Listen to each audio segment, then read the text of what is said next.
hoping a bowl of soup gets me a bowl of soup.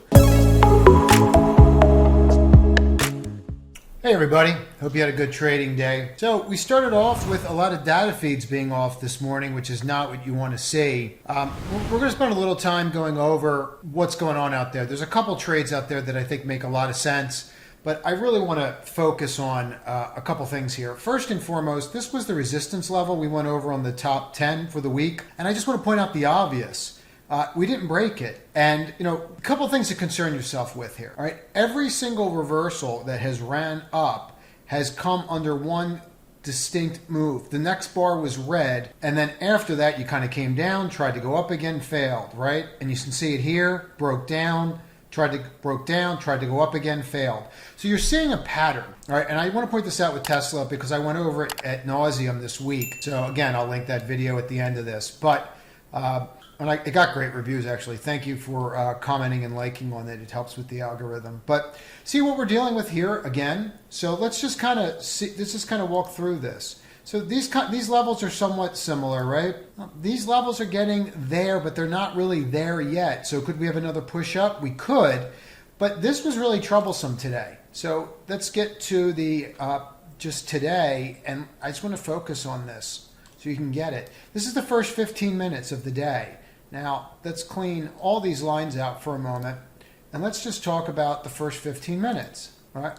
I mean, that's it. There's your range. Then you broke that 15-minute range, and you closed below it. There's really nothing else to say here, right? This is your first close below that range. So it's pretty clear to me where we're heading, but if you were to look at this and wait to see if it was going to bounce like I was doing, and you roll this back, well, this was pretty clear. Right? I mean, here's your lines, okay? And that's it. So that's not really what we're looking for.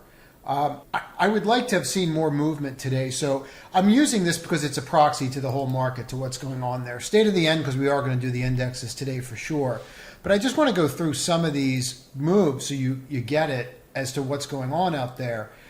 See what's going on here with ARC? Like, take a look. We got right to the 50-day and what? We rejected. So that's a clear rejection. Now, if we open this up and we really zoom in on these, okay, we can see that the opening was above that close and the close is above this or below this. Well, what does that give us? Well, that gives us a bearish engulfing under the 50-day. So not for anything, but let's get rid of those patterns. I don't want to confuse people. Not for anything, but that's a sell signal. So this was not the day that I was hoping to see where we would see some follow through. Now, Germany had some interesting statements, and we should probably cover those. Apparently, there's 3 stages in Germany to rationing gas. They're at stage 2. Stage 3 would be when they really do it, apparently. But what's troubling about that is we're not really seeing these move. We're not really seeing natural gas names really light the world on fire. They're up a little bit, but not really running on that news. So you always kind of have to think about, well, what do they know that we don't know, right? The index traded up, but we're up 3%. But is that really the news that you would like to see? BPT broke out today. Some people in the trading room took that. Congratulations if you did.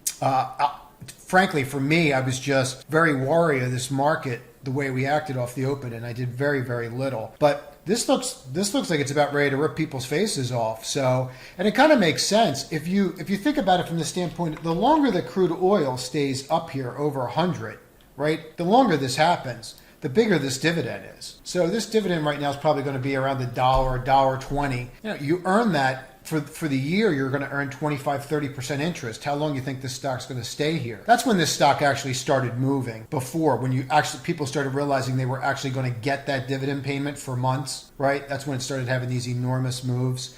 And you can see the volume coming in. So I don't think this trade's dead. I'm just very apprehensive until those EIA numbers come out that they keep talking about coming out. Wheat and commodities to me are just outright shortages, or shorts rather, I should say. So you can see here, we've just been walking down. We shorted this in the trading room around 10, and we've just been walking it down ever since. My goal is to try to stay in here till about 7.5, and kind of go from there. I really do like this for a short, and I still like it. I think it going to 8 3/4 is pretty much a lock. I don't see how that's not going to happen. So it's just something to consider. We should probably talk about the outright sell rating that's on coin. This is one that we have been short for a while. If you've been following along with me, make sure you subscribe to the channel, click all notifications, because what we go over here is very timely. But if you focus on what's going on here with names like this, you can see pretty clearly that once you broke that level, that was it. So now you have a stock that everybody is going to be short. Goldman put a sell on. It's clear there's no M&A activity out there that's coming, or they wouldn't have done this. So they know what they're doing. So when you break that wedge line, which you will break that wedge line, your first target's $46, which gives you another $10 or 20% here. So to me, that's still just an outright short.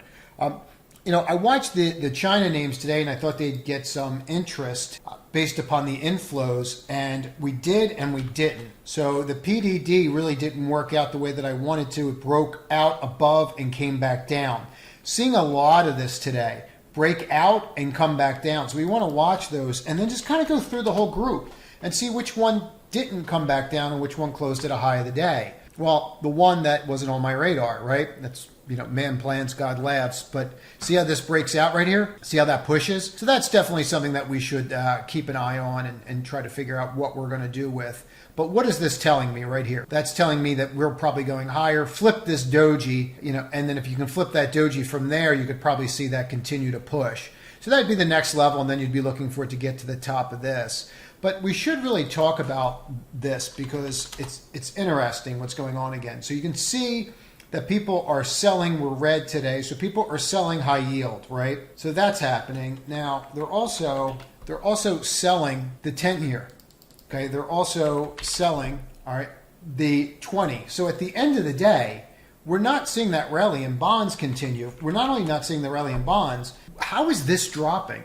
How is the VIX dropping and we're just sitting there? Like that is more troublesome to me than anything. Because with the VIX dropping, we should see increased buying, but we're not seeing increased buying. What's dropping the VIX is lack of put buying. People just aren't buying puts. That doesn't mean they're putting money to work. So that's somewhat maddening, isn't it? I would tell you to watch this. If you can get to this level, 25, when you start getting to that level, watch, because that might be where we have a massive sell-off. Like if you overlay the VIX here and look at these dates, just put these dates down where you can see them and overlay these dates that I'm showing you right on the bottom, and you look at where the SPY is, go and take a look at when you hit that line and when these dates coincide. Okay, they coincide perfectly with those spikes off that trend line.